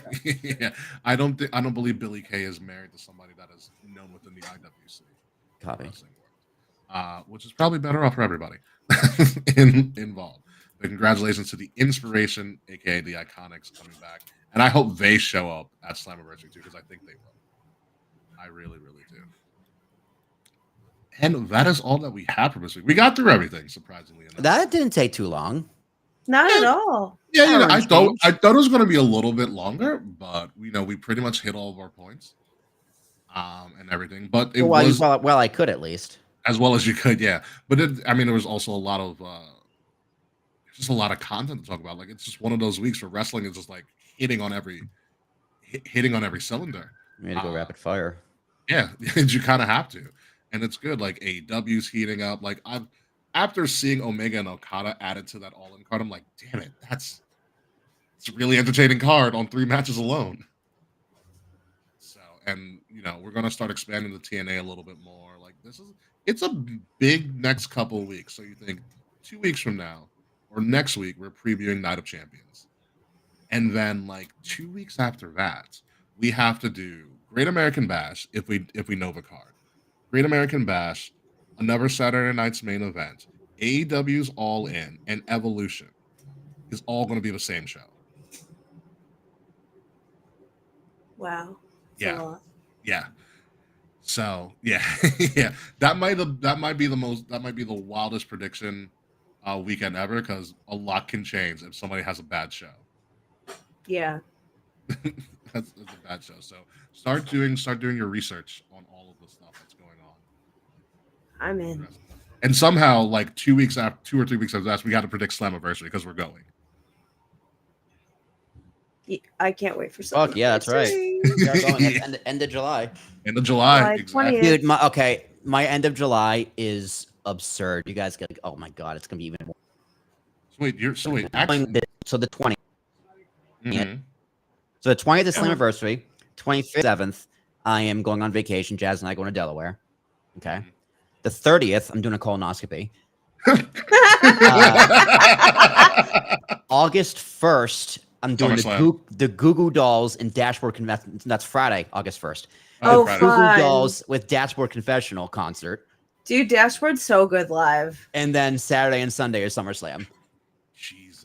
Yeah, it's gonna be a rough 2 weeks. Yeah. Actually, Kay, I thought that the other night, on the 6th, the other night, my friend and I saw the starting line for the 3rd time. You go every time they come to New York, I feel Yeah, like. no, they're the best. I fucking love seeing them live. They're so good. Did And you the have mosh fun? pits were just as aggressive as ever. Oh, wow. I mean, tickets were $35. It was at Starland in South Jersey. I love Starland Ballroom. Yeah, it was It's one of my incredible. favorite places to see a show. Yeah. Armor for Sleep was the opener. I'm so jealous. I used to love them. Yeah, Their first album was everything. They were good. They were pretty solid. Yeah, They're really I've listened good. to I've listened to a few of the songs since then. So, but yeah, starting line, fucking amazing, great show. Yeah. There are going to be a lot of predictions that we're going to go through in the next like 5 weeks or so.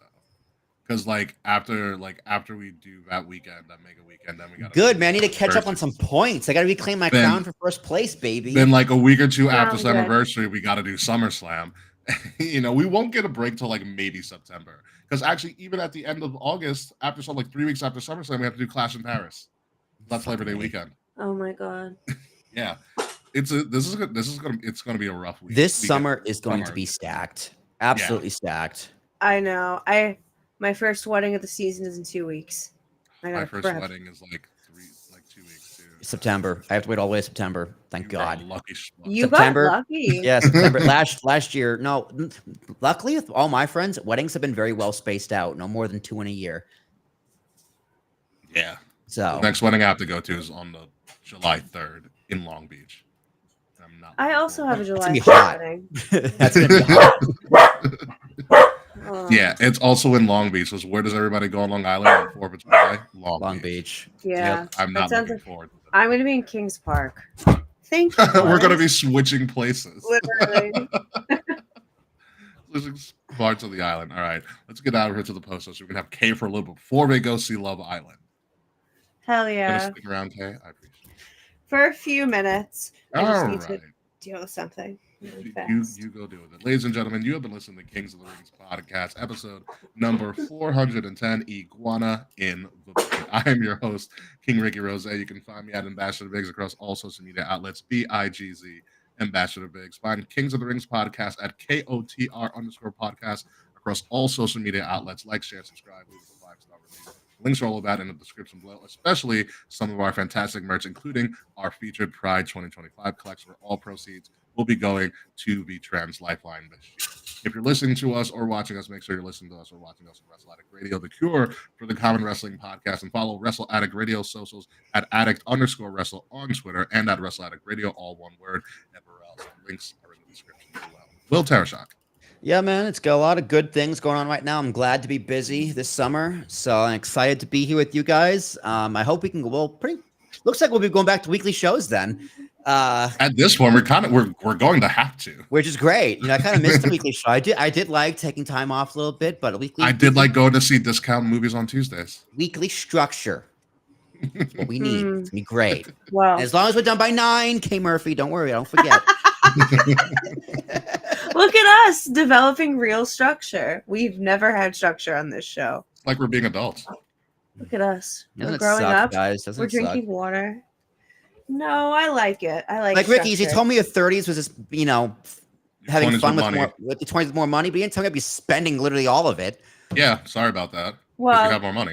This It's little also the- asterisk. Once you it's have also all of the it, you guys economy. spend all of it. It is also the economy too. Kayfabe, what do you got for us? Slay Joe. I'm ready for the villa. I'm very excited for this summer. There's so much to do. I have concerts to see. Boris is barking. I have a batch to go on. But more importantly, my dog wants my attention. Please check out our Pride collection. If you live in New York City, please vote in the mayoral primary election. Early Yeah, voting that starts is. this week. It's Please, happening, isn't it? please vote. Yeah, get on that. Good thing I don't have to do that because, my goodness, the candidates. But be that as it may, when we come back next week, we are going to predict Night of Champions and King and Queen of the Ring. Maybe someone will show up. Maybe Goldberg will be back at some point. Who knows what's going to happen? And AEW hopefully can go 4 for 4. We're creating matches for the biggest show of the year, all in. So until next week, folks, goodbye. Good night. We'll see you soon. Boy, I do need to put my AC in at some point this week. Because it is. I getting have really one of hot two, and it's these so days. hot. I put mine in. I do need to do. But until that, folks, one thing will remain the same, and we'll always keep the heat on him, and that's Slack. Because fuck you, Slack. Fuck you, Slack. Yeah. Piece of shit. Asshole. We'll see you next week. This has been a Wrestle Addict Radio branded podcast. Got the words wrong. That's okay. Would you get the words wrong for? I tried to do the voiceover, so this has been a Wrestle Addict Radio branded. I called it a Wrestle Addict Radio branded production. I mean, you're not wrong. It's close, but I think it was podcast. And I did use podcast when I did that like 3 years ago. So yeah. All right, how are Yankees doing? I haven't looked at shit.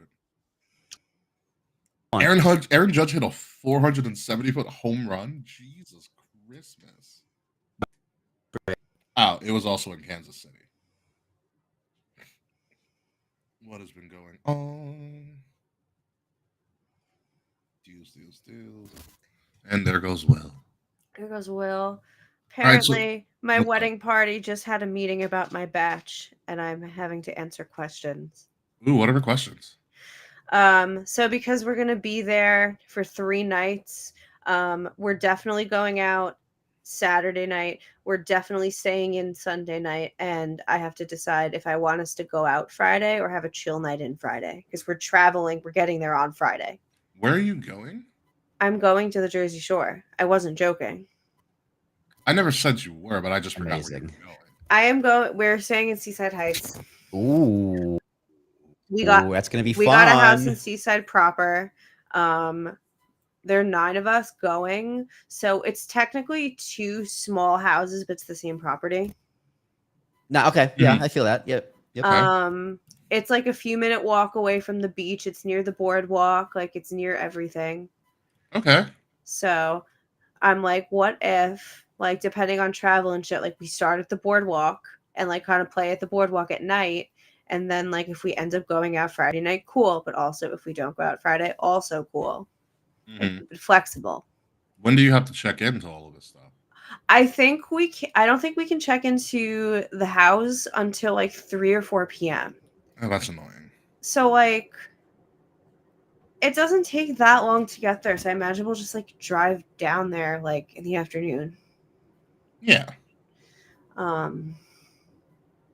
The only other thing I am aware of that is that we're going to do a leopard print themed night. Ooh. God. Because I So dangerous. love leopard print. Leopard print is a dangerous. I love Dangerous leopard print. print. I bought a white leopard print dress. So everyone will also wear like regular colored animal print, and I'll wear the white one. You gonna have a boa too, a feather boa? I'm not bringing a boa, but if a boa is provided for me, I'll wear it. Mm-hmm. Like, I don't own a lot of white clothes, so I've had to like add some white clothes into my wardrobe this summer. I don't have white clothes either. Like, No, just white pants. That's it. I don't want that. I actually bought a pair of white denim shorts from Old Navy. Mm. So I'm I like, say I'll that as wear- I'm wearing white. But this is just a tank. Yeah.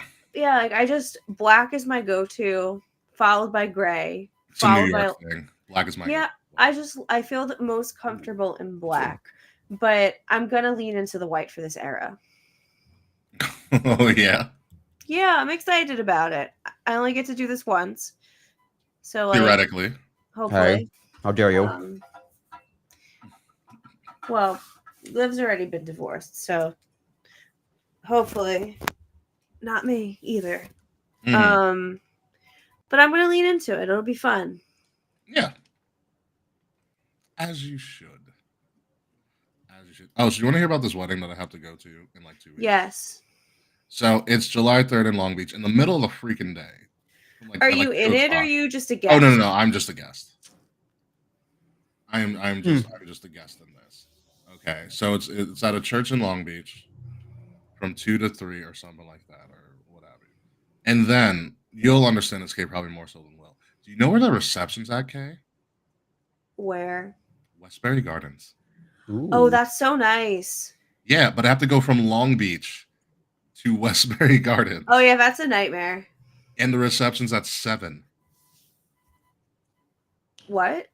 No, it's not. Exactly. Wait. Did you say the ceremony ends at 3 and the reception's at 7? Correct. Jesus, at least mine has a break in between because it's 2 locations, but the break is an hour. Yeah. Normal. So my friends and I that I'm going with, we decided that we're probably going to go see Jurassic World, the new one. It comes out that weekend in the middle before we go to the reception. That's so funny. I was like, might as well. We have 4 hours. We can do this. Oh my god, that's so funny. Yeah, like it's going to be a hard day because I have to drive from Bayshore all the way to Long Beach, and I probably won't have to. I probably can't do Ocean Parkway at some point because that's going to be loaded with people Oh yeah. in Jones Beach, and then have to make it out of Long Beach on 4th of July weekend to go all the way to Westbury. Do you think they gave so much time in part to account for traffic? Probably. Mm-hmm.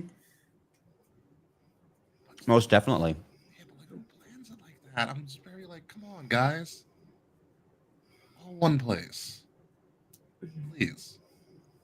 But not my wedding, not my call. Yeah, I was like, of all the weekends, 4th of July, I was like, oh I feel that spiritually. my God. Yeah, I was like, why? Yeah, we booked our zip car for the wedding in 2 weeks. Then we have to book another zip car for the 4th of July weekend wedding. I totally forgot Zipcar was a thing. We have a zip car right around the corner from us. It's very convenient. I wouldn't. I remember Zipcar started when I was in like college. Zipcar's a good service. Yeah, we like Zipcar. But at least the first wedding I'm going to is in Seacliff, so it's like 45 minutes away. Okay. And then the other wedding the following weekend's in Kings Park. So like an hour out. Yeah, it's about it's Kings Park is just like 15 minutes north of me, so Yeah. But like I think one of the weddings ends at like midnight, and I'm like, oh god, this could be a long. no, it's late for you now. Yeah, just because we have to get back to like Boris and stuff, because we're not going to stay in the hotel. We're just going to go home. That makes sense. So I don't have this. Well, because one of the weddings, like my entire friend group is at this wedding, so like I really won't have Boris care. But yeah, good old Boris. He's the best. He had to poop, so he left. He just said, "Excuse me, I'll be back." Well, that's why he was like screaming at me, and then he farted, and it smelled horrible. Then I'm like, "Oh, you need to go outside." Yeah, I gotta take a crap. Yeah, he drank rainwater this morning. So Hey. No, literally. I got a shit. He's usually really patient and good about needing to go to the bathroom. But like, if he needs to go, he will let you know. You will know it's time for me. It's time for me to go. Yeah, he's very good about not going in the house. Well, like no accidents since he was like a baby. That's the most important part of having a dog. Yeah. You need to know where they go to the bathroom. Yeah. He's really smart. Yes, he is. Yeah. Yes, he is. All right. Question, Kate. How long does Love Island go? Is this for like the whole summer? It's 6 weeks. Is that why is that why it's on like on a daily basis for the most Yes. Part? It's on pretty much every day. So there are no episodes on Wednesdays. And then what a day to just be like, you know what? No show so on it airs. So it airs Sunday, Monday, Tuesday. I guess wedding is like Wednesdays, like they're off / editing day. And then Thursday, Friday, they have a show. And then Saturday is After Sun, which is their weekly recap show. Goodness. Yes. I don't watch After Sun because I couldn't be bothered. Yeah, like it's a recap show. Recap shows are very bland. Yeah, like they have guests and they talk about what happened. Like sometimes they'll introduce whatever bombshells are about to come in the villa, but like I don't care. I'll meet them when I meet them. Oh man. So who's your favorite on the show so far? There's this girl, Shelly, that I really like. And what's the other girl's name? Her name's Olandria. The men are horrible. The men are all terrible. Like how bad are we talking here? So they do challenges, and they did a challenge this week where you have always the boys against the girls for the most part, and they have briefcases and they have answers to questions that they all like answered. So like people have to guess like who they think slept with the most people, who they think has the smallest body count, like etc. etc. And like juvenile. I know it is. So 5-1 like Yanks. Nice. Yay. So like the Trump guy apparently has sent like 1,000 nudes and turned out to be like the freakiest guy. He must really like his angles. He's like not attractive. Like look up the cast of Love Island. I think his name is like Austin. Actually, I will because I am kind of curious. There's one girl on the show who's like low key being love bombed by the guy she's coupled up with. Like, this is season 7, right? Yes. I think Austin is his name. The skinny white guy that looks perpetually confused. Hold on, let me see. Trying to look up them right now. Austin. There's a Nashville, Michigan. Jeez. Oh, I didn't know that. So Shelly, okay. I like Shelly. From Orlando. Very nice. Olandria. I love her. She's so chill. The two of them are my favorites. Elevator and escalator industry professional. Yeah. I don't really understand what she does. But Huda Mustafa. Hood is the one that is being love bombed. She's been like locked in with the same guy, but he's not sure about her now because she's a mom and he Yeah. just found out she's a kid. Ace Green just looks all types of problems. Ace is a problem. The girl that he picked in the most recent recoupling to be coupled up with, he's already regretting his choice because she like is into like calling like the people she dates like baby and like pet names and shit, and he's like calling me babies too much. Like getting mad at her, being like, how could you say this to me? Like that's so crazy. It's volatile people. Most of these people don't even have their frontal lobes fully done. Nicholas is a nurse. Oh, hate Nick. Taylor just looks okay. Taylor is the cowboy. I can tell by the cowboy hat. He's coupled with Alandria right now. They're both really southern. I can tell. Jeremiah Brown. Yeah. Hood is coupled up with Jeremiah. Oh, Austin looks interesting tattoo choices, but okay. Right? Aren't they something? He's a pool cleaner. All right. Yeah, he's literally a pool boy. They make good money. Mm-hmm. At least they can. Is he from Northville? Oh, he lives in Fort Lauderdale. I was like, who's cleaning pools in Michigan? But he lives in Fort Lauderdale. Charlie from the UK. Wow, the UK model. Very nice. Yeah, Charlie's a bombshell that came in. Yeah, Austin is paired with Shelly. That's from Sierra Ortega. Hannah Fields. Oh, Hannah's one of the new bombshells. I forgot about her already. I think she's Amaya? Yeah, Amaya. She's the other new bombshell that came in. Yulisa, this photo of her, she doesn't even look real. She also looks like she has a big head. She looked like she had a big head. Yeah. Well, Yulisa's not there anymore, so. No, they pulled her quick. Yeah. Wow, what a name. Belle-A Walker. So Bella. Yeah, she pronounces it Bella. I know. Well, I'm on the same wavelength as you. Like you didn't need the dash; you could just do the A, like everybody else. Where do they? How? Where do they find these people? Well, good news. Will, they're casting for the next Love Island, and one of the places they went is Jersey. Yeah, but Bella is 22 from Hawaii, but lives in Oregon. And she's a barista.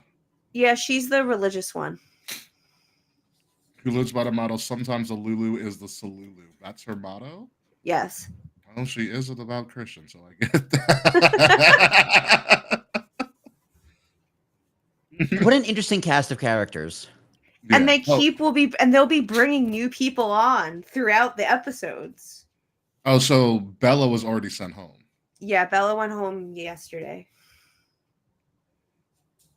Or 2 days ago. Yulisa sent home. Yeah, Yulisa does not look real at all. They're all like in their mid 20s. I was like, this is why it's so ridiculous. Because no one's thinking straight. No one's thinking straight at all.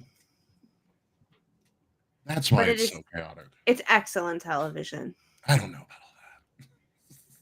It's entertaining. That's true. I just wish we could just bring back the real world because I love the real world. I loved the real world. Dude, it's just Twitter. What, the real world? The real world is now just like social media. This is the real world. Just scroll, have fun. It's terrible. The real world is genius. The real world is a terrible place. That's why the real world needs to be a show.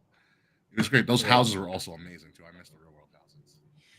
Oh, is this Mariah May's new name? What is it, Jennifer January? Blake Monroe. I like that actually. Yeah, I just went on Facebook. I just saw the Glamour is here introducing Blake Monroe, right? She's the Glamour? Mariah May? Yes. Yeah. She used to be called the Glamour Mariah May. What's wrong with Mariah May? It's a good name. It's her real name. Yeah. I like Blake Monroe. Also, I like a little character change. We're joining a different company. Change up the character. Change the name. I was really also gunning for April May because I thought that'd be really funny. That would be funny. April, May would have been really funny. It's also a Ralphie May joke. Raleigh May, rest in peace. The comedian. Mm-hmm. He's one of the funniest comedians I've ever listened to. He's crazy. Well, He was crazy. Yeah, he was. He even. I remember listening to one of his stand-ups, and he's like, I know how I'm gonna die. He's like, he mentioned something about like things being obvious. He's like, if you woke up one day and found out I died of a heart attack, you wouldn't be surprised. Which is exactly what happened to him. It's like, Ralphie May was just so funny. Like all of his stand-up was just ridiculous. I died in 2017. Yeah. Oh wow. Cause of death, pneumonia. Was it pneumonia? Oh, I didn't know. That's what the internet says. I thought it was cardiac in nature, but Nope. Now it says cardiac arrest. Yeah. So what's right, Wikipedia or Google Quick Facts? The world may never know. Can pneumonia cause a heart attack? Due to difficulty breathing. Yes. Okay, so maybe it's both. Probably. Maybe one caused the other. One's a primary and one's a secondary. Oh yeah, he blasted this ball. What, the 470? Well, that too, but no, Austin Wells. So Austin Wells had a 9-pitch at bat, 2 on, 2 out in the 4th. Nice. And a 10th pitch, 3-2 count, put it in the seats. Very nice. All right, y'all. I'm gonna head out. Well, no, we're about to head out anyways. I'm about to end great. the stream and all of that, so you can get totally situated and prepared for. I need a snack for Love Island and everything like that. And I'll probably do some editing tonight. I have a big content drop on Thursday on top of this. So ooh, busy. Yeah, Thursday's going to be a busy day for me overall. So all right, friends. It's what it is. But all right, guys, we will see you guys next week.